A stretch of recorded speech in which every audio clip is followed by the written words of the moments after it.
Welcome to Telugu జోజో. మన ఛానల్లో కంటెంట్ స్ట్రైక్ గా ఉంటుంది, మ్యాటర్లో దమ్ము ఉంటుంది.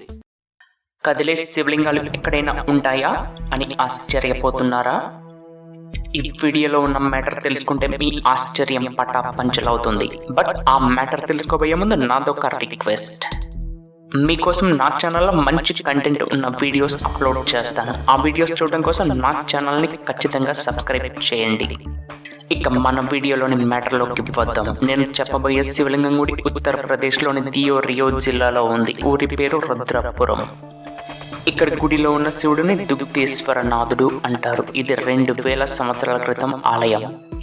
ఈ గుడిలోని శివలింగం పానపట్టం మీద కాకుండా సరాసరి భూమి మీదనే ప్రతిష్ఠింపబడింది. ఈ శివలింగం ఓ అద్భుతం. కారణం, అది ఒక్కసారి కదలడం ప్రారంభమైందంటే 1 గంట 2 గంటలు కాదు, రోజంతా కదులుతూనే ఉంటుంది. రాష్ట్రం నలుమూలల నుంచి ఈ వింత చూడటం కోసం భక్తులు వెళ్తూ ఉంటారు. బట్ ఒక్కసారి కదలడం ఆగిపోయిన తర్వాత ఎంత కదిపినా 1 అంగుళం కూడా కదలదు. ఈ శివలింగం ఎంత లోతు వరకు ఉందో చూద్దామని త్రవ్వకాలు ప్రారంభించారట. బట్ ఎంత తవ్వినా ఇంకా వస్తూనే ఉందట. చివరికి ప్రయత్నాన్ని విరమించుకున్నారు. అయితే దీని వెనుకున్న మిస్టరీకి 2 కారణాలు ఉండే అవకాశం ఉంది. అవి: 1, భూమి లోపలి పొరల్లో ఫలకాల కదలికల వల్ల పైన శివలింగం కదిలినట్లు మనకు అనిపించవచ్చు.